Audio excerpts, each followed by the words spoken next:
ये बात है साल 2003 की, जब दुबई के शेख ने समंदर में दी वर्ल्ड प्रोजेक्ट की कंस्ट्रक्शन स्टार्ट की। समंदर में 300 आइलैंड्स बनाने का ये प्रोजेक्ट अर्थ शेप की तरह दिखने के लिए बनाया जा रहा था, जिसमें लग्जरी विलाज, होटल्स और बीच रिजॉर्ट्स के साथ साथ वो सब कुछ बनाया जाना था जिसका अंदाजा लगाना भी काफी मुश्किल है। यहाँ तक कि इस प्रोजेक्ट की जब एडवर्टाइजमेंट हो रही थी तो उसमें दी वर्ल्ड को लैंड ऑफ पैराडाइज यानी जन्नत की जमीन का लक़ब भी दिया गया। लेकिन ये प्रोजेक्ट कंप्लीट होने के 12 सालों बाद भी आज तक ये आइलैंड्स समंदर में वीरान क्यों पड़े हैं? दुनिया की महंगी तरीन सेलिब्रिटीज से एंडोर्समेंट करवाने के बावजूद भी दुबई के शेख का ख्वाब अधूरा क्यों रह गया? यहाँ आखिर हुआ क्या था? जेम टीवी की वीडियोस में एक बार फिर से खुशामदीद। नाजरीन, ये बात तो हम सबको मालूम है कि दुबई के रूलर शेख मोहम्मद बिन रशीद अल मखदूम ने दुबई में वो कुछ कर दिखाया है जिसकी मिसाल पूरी दुनिया में नहीं मिलती। आज से 30 साल पहले दुबई में सिर्फ एक बिल्डिंग हुआ करती थी जिसको आज दुबई वर्ल्ड ट्रेड सेंटर कहा जाता है। लेकिन उसके बाद यहाँ back to back construction projects ने दुबई की वो किस्मत बदली कि जो शहर 100% अपने ऑयल पे डिपेंडेंट था वो अब सिर्फ 3% ऑयल पे डिपेंडेंट रह गया है। और शेख का ख्वाब भी कुछ ऐसा ही था। दुनिया की सबसे ऊंची बिल्डिंग बुर्ज खलीफा से लेकर दुनिया के पहले और आखिरी 7 स्टार होटल बुर्ज अल अरब तक दुबई का कोना कोना वर्ल्ड क्लास लग्जरी फैसिलिटीज से भरा हुआ है। जब दुबई के पास मजीद मेगा प्रोजेक्ट्स बनाने के लिए जमीन कम पड़ गई तो शेख ने रुख किया समंदर का। ये बात है 2001 की, जब दुबई पहले ही बुर्ज अल अरब बनाकर वेस्टर्न टूरिज्म अपनी तरफ अट्रैक्ट कर बैठा था। दुबई के बीचेस काफी ज्यादा फेमस होने लगे थे और बात यहाँ तक पहुँच चुकी थी कि अब दुबई के पास बीचेस की जगह कम पड़ गई। दुबई की कोस्ट लाइन जो सिर्फ 70 किलोमीटर पर फैली हुई थी उसको अब बढ़ाने का वक्त आ चुका था। स्टार्टिंग में प्लान ये था कि दुबई के समंदर में 3 आर्टिफिशियल आइलैंड्स बनाए जाएंगे जिनको जब स्पेस से देखा जाएगा तो उनकी शक्ल पाम ट्री जैसी होगी। पाम जुमेरा, पाम जबल अली और पाम डेरा। 2001 में सबसे पहले पाम जुमेरा पर काम स्टार्ट कर दिया गया क्योंकि शायद ये प्लान किए गए आइलैंड्स में सबसे छोटा था। सिर्फ अकेले पाम जुमेरा की वजह से ही दुबई की कोस्ट लाइन में 56 किलोमीटर यानी 80% का इजाफा हो रहा था। कोस्ट लाइन बढ़ाने का ये आइडिया दुबई के शेख को इतना भा गया कि पाम जुमेरा की कंस्ट्रक्शन कंप्लीट होने से पहले ही पाम जबल अली और पाम डेरा पर भी काम स्टार्ट कर दिया गया। इन 3 आइलैंड्स के अलावा एक और प्रोजेक्ट भी था जिसने किसी मैग्नेट की तरह पूरी दुनिया की अटेंशन अपनी तरफ खींच ली। ये प्रोजेक्ट दी वर्ल्ड के नाम से लॉन्च किया गया जिसमें टोटल 300 छोटे आइलैंड्स मौजूद थे। दी वर्ल्ड का डिजाइन अर्थ के मैप के हिसाब से रखा गया था जिसमें हर कंट्री के नाम से अलग अलग आइलैंड बनाए गए थे। 2003 में दी वर्ल्ड की कंस्ट्रक्शन का काम स्टार्ट कर दिया गया जो दुबई के साहिल से 3.5 किलोमीटर दूर समंदर की ताबड़तोड़ लहरों को रोक कर बनाया जा रहा था। दी वर्ल्ड आइलैंड्स असल में दुनिया की एलीट क्लास के लिए एक प्ले ग्राउंड होने वाला था। इंटरनेशनल एक्टर्स, रॉयल क्लास और बिजनेस टाइकून्स ने खूब जमकर इस प्रोजेक्ट में हिस्सा लिया। कुछ ने अपने पर्सनल यूज के लिए यहाँ आइलैंड्स खरीदे तो कुछ ने इसकी एडवर्टाइजमेंट करके अपना पार्ट प्ले किया। यहाँ पर छोटे से छोटे आइलैंड की कीमत $15 मिलियन यानी 112 करोड़ रुपए रखी गई और बड़े आइलैंड्स इनके तो क्या ही कहने। एक आइलैंड $50 मिलियन यानी तकरीबन 375 करोड़ रुपयों में सेल किया गया। जिस तरह दुबई को पास प्रोजेक्ट्स में भरपूर कामयाबी मिली थी इसी तरह दी वर्ल्ड में भी मिली। कंस्ट्रक्शन कंप्लीट होने से पहले ही 2008 में 60% से भी ज्यादा आइलैंड्स सेल आउट हो चुके थे। लेकिन सवाल ये है कि समंदर में रेत से बने इन आइलैंड्स की इतनी ज्यादा कीमत क्यों रखी गई? पहली बात तो ये है कि ये इतना आसान काम नहीं है। ठाठे मारते हुए समंदर में एक छोटा सा आइलैंड भी बनाना बहुत मुश्किल होता है। यहाँ तो फिर दुबई ने 300 आइलैंड्स बनाए थे। सिर्फ एक आइलैंड को बनाने में इतनी ज्यादा रेत इस्तेमाल हुई थी कि उससे एक पूरा क्रिकेट स्टेडियम टॉप से लेकर बॉटम तक भरा जा सकता है। अगर पत्थरों की बात की जाए तो दी वर्ल्ड आइलैंड्स में इस्तेमाल होने वाले पत्थरों का वजन 5.5 लाख ट्रेन इंजन के वजन के बराबर बनता है। 9 किलोमीटर लंबा और 6 किलोमीटर चौड़ा ये प्रोजेक्ट बनाने में दुबई गवर्नमेंट को $14 अरब खर्च करने पड़े। इस रकम से दुबई 9 बुर्ज खलीफा या फिर 14 बुर्ज अल अरब जैसे 7 स्टार लग्जरी होटल्स बनवा सकता था। लेकिन शेख को न सिर्फ दुबई की जमीन बल्कि यहाँ के समंदर से भी इनकम जनरेट करना थी और यही वजह थी कि शेख समंदर में जन्नत की जमीन बनाना चाहते थे।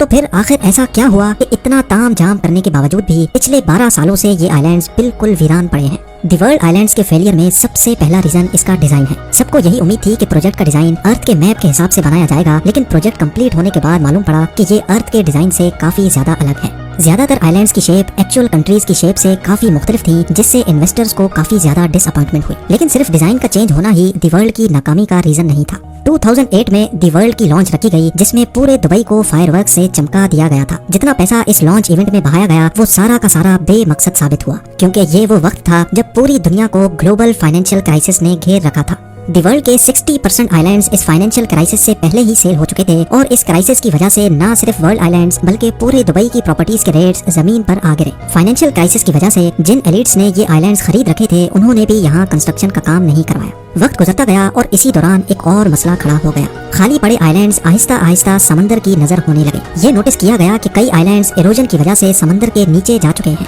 ये खबर जहां अपने तौर पे काफी डेंजरस थी, वहीं मीडिया कवरेज ने लोगों का इस प्रोजेक्ट पर ट्रस्ट मजीद कम कर दिया उसका नतीजा ये हुआ कि ग्लोबल फाइनेंशियल क्राइसिस खत्म होने के बाद दुबई के दूसरे एरियाज में तो बिजनेस वापस लौट आया, लेकिन वर्ल्ड आइलैंड्स पर एरोजन के डर से किसी ने भी अपनी किस्मत नहीं आजमाई। इंजीनियर्स और रिसर्च टीम ने जब आइलैंड एरोजन को इन्वेस्टिगेट किया तो एक और खौफनाक मामला उभर कर सामने आ गया। पाम जुमेरा, पाम जबल अली और पाम डेरा के साथ साथ वर्ल्ड आइलैंड्स की कंस्ट्रक्शन में इस्तेमाल होने वाली रेत पर्शियन गल्फ के समंदर से ही ट्रेजर के जरिए निकालकर आइलैंड साइट पर डंप की जाती थी। जिन शैलो वाटर्स में से रेत निकाली गई थी वहाँ पानी का दबाव बढ़ गया, जिसकी वजह से समंदर की वेव्स में काफी चेंजेस नोटिस की गई। वेव्स में चेंजेस की वजह से न सिर्फ आर्टिफिशियल आइलैंड्स बल्कि पूरे दुबई की कोस्ट लाइन में इरोजन देखी गई। ये सैटेलाइट फुटेज 2002 की है, जब सिर्फ पाम जुमेरा बनाया गया था। इस फुटेज में दुबई की कोस्ट लाइन को गौर से देखें, जो कि ऑलमोस्ट स्ट्रेट लाइन में नजर आ रही है। अब गौर करें इस फुटेज पर जो 2008 की है, जब बाकी तमाम आइलैंड्स भी बनाए जा चुके थे। इसमें साफ साफ देखा जा सकता है कि दुबई की अपनी कोस्ट लाइन जगह जगह से इरोड हो रही है और इसको रोकने के लिए कई जगह पर आर्टिफिशियल वॉल्स भी खड़ी की गई हैं।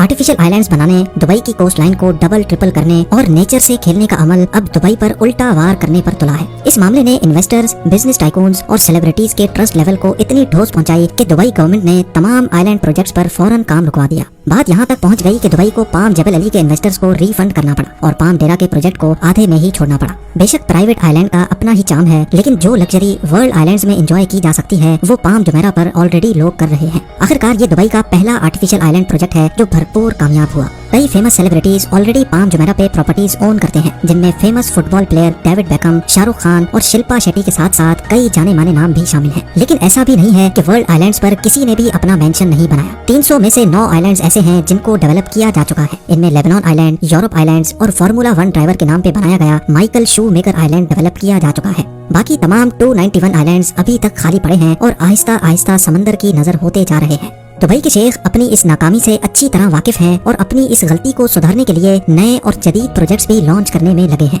नया प्लान ये है कि पहले दी वर्ल्ड के यूरोप आइलैंड्स को डेवलप किया जाए। स्वीडन आइलैंड में 10 पैलेसेस, जर्मनी आइलैंड में 32 विलास और टोटल 78 फ्लोटिंग स्वीट्स बनाने का प्लान किया गया है। इन फ्लोटिंग स्वीट्स में टूरिस्ट समंदर के एक यूनिक एक्सपीरियंस को एंजॉय कर सकेंगे। न सिर्फ समंदर के ऊपर बल्कि टूरिस्ट अपने अंडर वाटर बेडरूम से मरीन लाइफ से भी लुत्फ अंदोज हो सकेंगे। एक बात तो क्लियर है कि दुबई इन छोटे मोटे फेलियर से घबराने वाला नहीं है। इसकी जीती जागती मिसाल Jumeirah bay islands, museum of the future और दुबई एक्सपो 2020 की रंगीनियों में देखी जा सकती है। साथ ही साथ दुबई के फ्यूचर प्रोजेक्ट्स में दुनिया का पहला डायनामिक टावर भी मौजूद है, जिसके रोटेटिंग फ्लोर्स की वजह से अंदर बैठे लोग दुबई का 360 व्यू एंजॉय कर सकेंगे। उम्मीद है जेम टीवी की ये वीडियो भी आप लोग भरपूर लाइक और शेयर करेंगे। आप लोगों के प्यार भरे कमेंट्स का बेहद शुक्रिया। मिलते हैं अगली शानदार वीडियो में।